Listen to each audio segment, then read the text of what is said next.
Pak Magdir.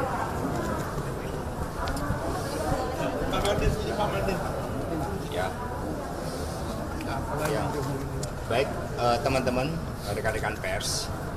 Jadi tadi dari tampilan saksi ahli yang kedua, hal yang sangat mengejutkan bagi saya adalah ketika ditampilkan metadata terkait dengan penggeledahan rumah saya yang saat itu sangat heboh, berkoper-koper, dan dikatakan ada barang bukti. Itu ternyata adalah flash disk cam, dan isinya itu adalah dari metadata dokumen tahun 79 dan kemudian telah diedit pada tanggal 10 Juni 2012, sehingga berbeda dengan kehebohan yang nampak di dalam penggeledahan saat itu.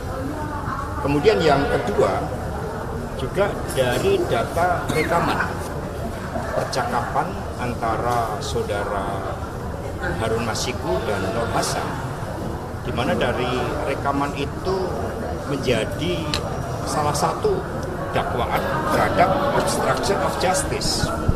Ternyata metadatanya adalah pada tanggal 5 Januari tahun 2020, sementara kejadiannya di dalam surat dakwaan itu tanggal 8 Januari 2020. Dan di luar itu juga banyak dokumen-dokumen yang ternyata telah diambil itu sebelum keluar surat perintah penyelidikan, di mana sprindidik itu baru dikeluarkan pada tanggal 20 Desember tahun 2019. Sehingga ini tentu saja menimbulkan bahwa berbagai upaya daur ulang kasus yang dipaksakan, ini fakta-faktanya semakin kuat. Demikian dari saya mengucapkan terima kasih kepada dukungan dari penasihat hukum yang sangat luar biasa, dan selanjutnya silakan kepada penasihat hukum kami. Terima kasih. Gini,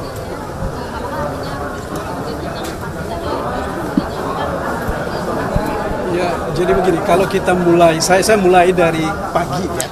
Pagi tadi ahli itu menerangkan terkait dengan satu rekaman tentang keberadaan Pak Hasto, keberadaan Harun Masiku yang pertama berada di Jakarta Barat, di Kebonjeruk. Kemudian yang kedua dalam waktu 1 detik atau 1 menit itu 1 detik dia kemudian berada di Sarinah, bukan di Sarinah, di Tanah Abang. Nah, justru karena itulah yang kita tanya, yang saya tanya dari awal tadi kepada ahli, apakah masuk di akal dengan jarak sekitar lebih dari 6 kilo, ya, orang bisa berjalan dalam waktu 1 detik. Ini menunjukkan bahwa bukti-bukti yang digunakan untuk mencoba membuktikan keberadaan Harun Masiku, ya, terutama terkait dengan obstruction of justice, ini justru tidak ada. Itu yang pertama. Kemudian yang kedua, tadi pagi juga kita persoalkan mengenai rekaman perjalanan dari satu handphone yang katanya dipegang oleh Nur Hasan.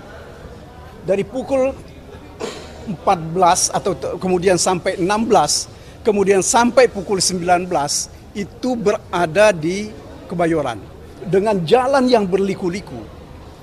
Dalam keadaan normal, ya, karena itu hari itu adalah hari Rabu, ya. Saya nggak tahu kalau orang terbang mungkin baru bisa. Karena dari catatan yang ada dari satu tempat ke tempat yang lain itu sekitar lebih dari 1 jam, 2 jaman lebih. Karena itu mutar-mutar, termasuk diantaranya saudara-saudara bisa bayangkan dia ke Mampang Perapatan, kemudian dari Mampang itu ke daerah menteri yang di depan belakangnya LIPI, ya, itu yang namanya saya lupa namanya itu, ya. Ini memerlukan waktu yang kalau dalam keadaan normal pasti lebih dari 30 menit dari satu tempat itu saja ke tempat yang lain. Jadi apa yang mau kita katakan. Kemudian tadi terakhir juga, ahli yang terakhir ini juga tidak diminta untuk memeriksa kebenaran CDR yang tadi pagi diperiksa oleh seorang ahli yang tadi dihadirkan. Ini artinya apa? Betul-betul mereka tidak profesional di dalam menggunakan bukti-bukti dan terutama untuk membuktikan dakwaan.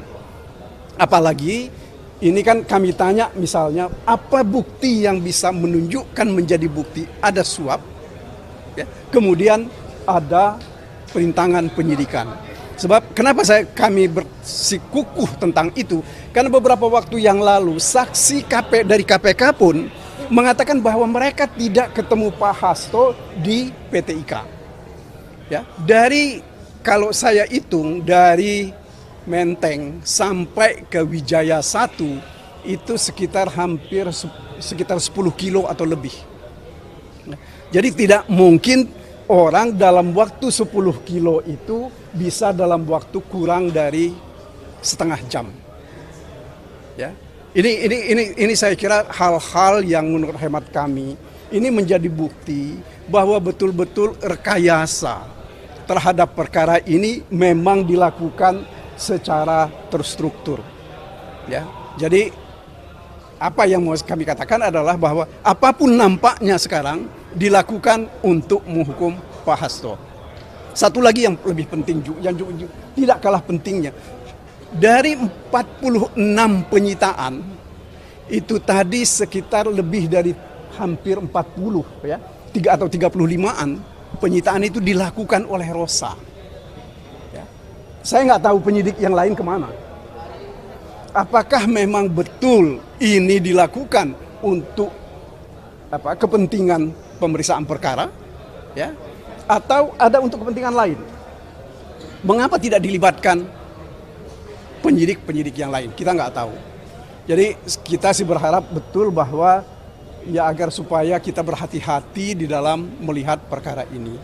Kami tidak mau, seperti berkali-kali saya sampaikan, kita tidak mau ada politisasi untuk merusak harkat dan martabat orang, terutama Pak Hasto ini. Saya kira itu yang bisa saya sampaikan. Terima kasih.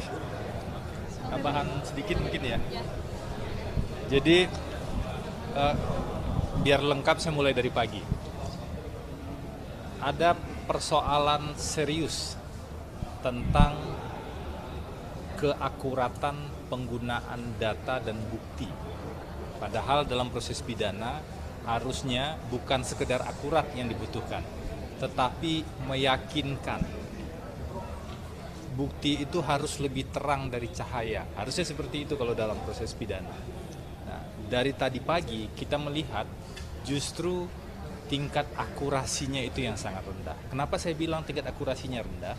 Ahli sendiri mengakui seharusnya untuk melakukan penelitian untuk bisa mengetahui seseorang berada di mana itu butuh setidaknya 1 atau 2 hari. Tapi dalam proses pemeriksaan ini ahli diminta untuk melakukan analisis itu selama 1 jam. Bahkan ahli mengatakan tadi saya kekurangan waktu untuk bisa melakukan analisis sehingga kemungkinan human error itu, kesalahan-kesalahan itu memang mungkin terjadi. Nah, ini penting sekali karena terkait dengan seberapa akurat bukti yang diajukan yang menunjukkan seseorang itu berada di mana. Berada di mana Pak Hasto pada waktu itu, Kusnadi, Nur Hasan, Harun Masiku, itu tergantung bukti, salah satunya adalah CDR. Poin kedua adalah satu-satunya bukti yang dijadikan pedoman dalam menentukan posisi orang-orang pada hari itu adalah bukti CDR atau Call Detail Record. Tetapi sore ini kita dengar secara langsung bukti CDR itu tidak diaudit dalam proses digital forensik. Pertanyaannya, bagaimana mungkin bukti yang seperti itu bisa digunakan dalam sebuah proses hukum pidana? Apalagi untuk membangun tuduhan tentang seseorang melakukan tindak pidana. Nah, bagi kami selain untuk perkara ini mestinya jadi koreksi bersama ke depan. agar bukti-bukti yang dihadirkan betul-betul bukti yang meyakinkan. Jadi tidak cukup tuh hanya dengan call data record saja, tidak cukup hanya dengan mengetahui handphone itu berada di BTS yang mana, tapi betul-betul harus diawasi, betul-betul harus ada konfirmasi dari bukti-bukti yang lain. Nah, yang ketiga, yang terakhir nih yang saya mau sampaikan dari proses sore ini, tadi kita bisa melihat ya, sebenarnya sebagian besar data-data itu adalah dari data-data lama yang kemudian dilakukan, ada yang sebagian dilakukan analisis digital forensik kembali, ada yang sebagian menggunakan data yang lama. Dan klaim tentang adanya bukti-bukti baru itu sampai dengan persidangan hari ini udah mau selesai ya, tinggal satu kali lagi JPU menghadirkan bukti, menghadirkan ahli, itu belum kita lihat yang data baru atau bukti baru yang betul-betul menunjukkan Pak Hasto satu misalnya tuduhannya turut memberikan uang yang 400 juta. Itu belum kita lihat tuh bukti-buktinya. Yang ada pembicaraan pihak-pihak tertentu, pembicaraan Saiful dengan Doni, sementara Saiful sendiri di persidangan mengatakan saya dan Doni yang create soal suap menyuap itu. Pak Hasto tidak pernah menyuruh, Pak Hasto tidak pernah dilaporkan soal skenario suap menyuap itu. Itu satu bagian dakwaan yang penting. Dan kemudian bagian dari dakwaan-dakwaan lain juga semakin tidak terbukti sebenarnya dari rangkaian proses persidangan ini. Tapi nanti kita lihat ya, di persidangan berikutnya kan masih ada 2 orang ahli. Kami tidak tahu ahli yang mana yang akan dihadirkan. Nanti kita tunggu saja informasi lebih lanjut. Harapannya sederhana, di proses persidangan yang terbuka ini semuanya semakin terang benderang. Sehingga kita bisa memahami secara objektif mana yang terbukti, mana yang tidak terbukti, sekaligus melihat mana yang sebenarnya mengada-ngada atau diada-adakan, sehingga harapannya siapapun yang melihat persidangan ini bisa memahami apa benar tuduhan terhadap Pak Hasto atau tidak benar.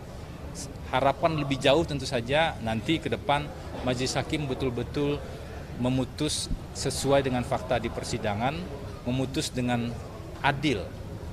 Jadi harus dilihat tuh apakah terbukti atau tidak terbukti. Mungkin seperti itu. Jadi agar tidak ada kekhawatiran-kekhawatiran misalnya kalau diputus A maka khawatir ada implikasi non hukum dan lain-lain. Ini ujian bagi penegakan hukum kita. Jangan sampai ada aspek-aspek non hukum yang kemudian berkelindan mempengaruhi sebuah proses hukum. Mari kita kawal bersama-sama karena sidangnya terbuka. Kita lihat bukti-buktinya secara objektif. Itu ajakan kami dari tim penasihat hukum. Artinya Anda mengatakan bahwa ada kesan kasus ini dipaksakan dengan tidak akurat dari bukti dan kemudian banyak membilang buktinya tidak meyakinkan. Yang bisa saya uraikan sampai dengan hari ini ada persoalan serius terhadap akurasi bukti. Salah satunya tentu yang diuji tadi pagi kan soal analisis posisi ya tentang call detail record.